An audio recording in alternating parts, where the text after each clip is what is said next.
एक बार गौतम बुद्ध के शिष्यों ने उनसे पूछा कि कृपया हमें यह बताएं कि कर्म क्या है और कर्म किसे कहते हैं।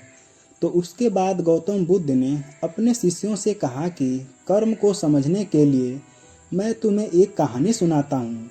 इस कहानी से तुम समझ जाओगे कि कर्म क्या है और कर्म किसे कहते हैं। एक बार की बात है, एक राजा था जो अपने मंत्री के साथ घोड़े पर बैठकर अपने राज्य का भ्रमण कर रहा था। राज्य का भ्रमण करने के बाद राजा एक दुकान के पास रुक गया और रुकने के बाद राजा ने अपने मंत्री से कहा कि मंत्री जी, मालूम नहीं क्यों लेकिन मुझे लगता है कि इस दुकानदार को कल के कल फांसी की सज़ा सुना दूं और मुझे इसे मृत्यु दंड देने की इच्छा हो रही है। उसके बाद मंत्री जी राजा से इसका कारण पूछ पाते, इससे पहले राजा वहां से आगे निकल गए। मंत्री ने इसका कारण पता करने के लिए अगली सुबह वेश बदलकर आम जनता का रूप धारण करके उस दुकानदार के पास पहुँचे। और वैसे तो दुकानदार चंदन की लकड़ियाँ बेचने का काम करता था। इसके बाद मंत्री जी ने दुकानदार से पूछे कि भाई, आपका काम कैसे चल रहा है। उसके बाद दुकानदार ने कहा कि भाई, बहुत ही बुरा हाल चल रहा है। लोग दुकान पर आते हैं, चंदन को सूंघते हैं और फिर उसकी प्रशंसा तो बहुत करते हैं, लेकिन खरीदता तो कोई भी नहीं।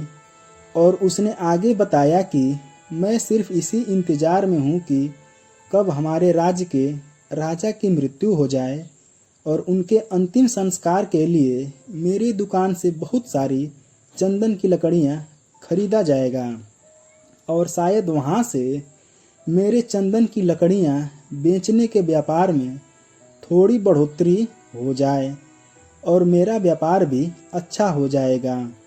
दोस्तों, इसके बाद मंत्री को सब बात समझ में आ गई कि यही वो नकारात्मक विचार हैं जिसने राजा के मन को भी नकारात्मक बना दिया है।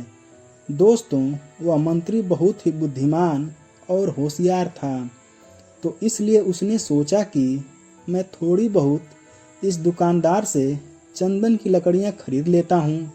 और उसके बाद उस मंत्री ने उस दुकानदार से पूछा कि क्या मैं आपके दुकान से थोड़ी बहुत चंदन की लकड़ियाँ खरीद सकता हूँ। दुकानदार यह सुनकर बहुत खुश हो गया और उसने सोचा कि चलो, इतने समय से कुछ भी नहीं बिक रहा था।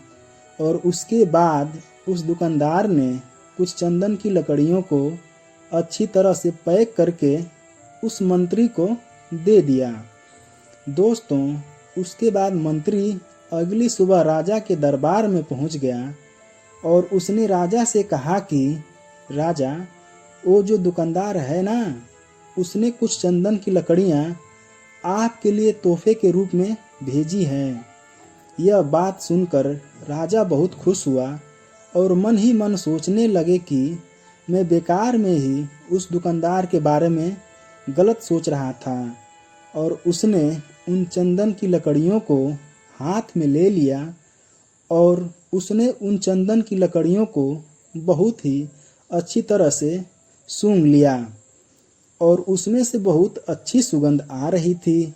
दोस्तों, राजा इससे बहुत ही ज़्यादा खुश हुए और उसके बाद राजा ने अपने मंत्री के हाथों उस दुकानदार के लिए कुछ सोने के सिक्के भिजवा दिए।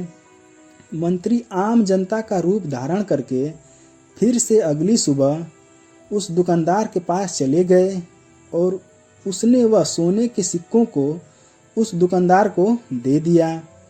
दोस्तों, उसके बाद दुकानदार बहुत खुश हुआ और मन ही मन उसने सोचा कि मैं बेवजह अपने राज्य के राजा के बारे में गलत सोच रहा था।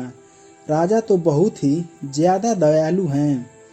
और यहीं पर गौतम बुद्ध जी ने कहानी को ख़त्म किया।